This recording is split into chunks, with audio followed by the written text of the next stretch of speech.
Y justamente con lo más reciente de la investigación por la muerte de ese activista conservador Charlie Kirk. Así es. Bueno, a esta hora el fugitivo sigue prófugo. Sin embargo, ya el FBI tiene más información acerca de los movimientos del sospechoso que de haberle disparado al cofundador de la organización sin fines de lucro Turning Point USA.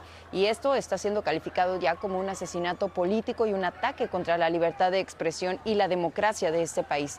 Claudia Ramos, tú te encuentras en vivo en Utah y nos tienes más información a esta hora. Cuéntanos, por favor, adelante. Hola, ¿qué tal? Muy buenos días. En efecto, las autoridades dieron una actualización esta mañana en la que dijeron básicamente que están seguros de saber de quién se trata este sospechoso, aunque por ahora siguen sin dar con su paradero. Lo que dijeron durante esta conferencia de prensa, que duró aproximadamente 20 minutos, es que el sospechoso podría ser un individuo de edad universitaria que mezclaba justamente a la perfección entre la población estudiantil de la Universidad del Valle de Utah, donde sucedió ese trágico incidente que terminó con la vida de Charlie Kirk, este activista conservador de 31 años que justamente realizaba este evento público frente a una multitud de cientos de sus simpatizantes, entre ellos muchos estudiantes de esta universidad. Pero justamente algunos detalles que también revelaron las autoridades durante esta última actualización es una cronología tentativa del momento en el que el sospechoso llega a la universidad, que dice fue a eso de las 11:52 de la mañana. De ahí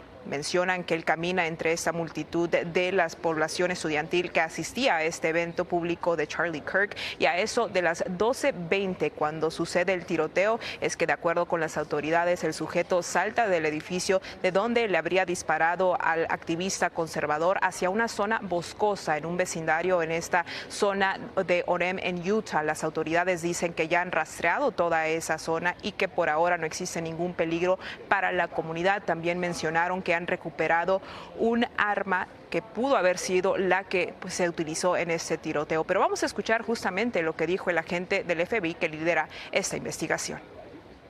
Esta mañana le puedo decir que hemos recuperado lo que queremos es el arma que fue utilizada en el tiroteo de ayer.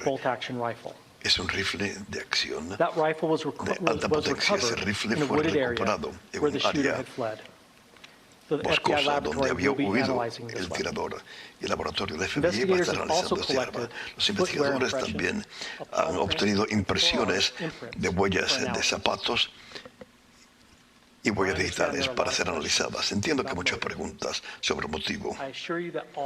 Le aseguro a ustedes que todas las pistas están siendo investigadas plenamente. Y bueno, justamente las autoridades dicen que han recibido más de 140 pistas de testigos que justamente estuvieron presentes durante todo este trágico incidente. Las autoridades también han informado, las autoridades universitarias, que las clases continúan canceladas hasta por lo menos el 15 de septiembre, que nuevamente no existe ningún peligro para la población aquí en la comunidad de Orem en Utah, y esta investigación sigue siendo una investigación activa. Algo que se les cuestionó a las autoridades específicamente fue sobre la seguridad que existía en este evento público. Las autoridades no quisieron indagar en esa información, simplemente dicen que es una investigación que continúa en curso, pero que nuevamente siguen tras la pista de este sujeto sin que por ahora, según han mencionado, exista algún peligro para la comunidad. Con esa información, compañeras, regreso con ustedes allá al estudio. Y te agradecemos todos los detalles, Claudia. Muchas gracias por la información.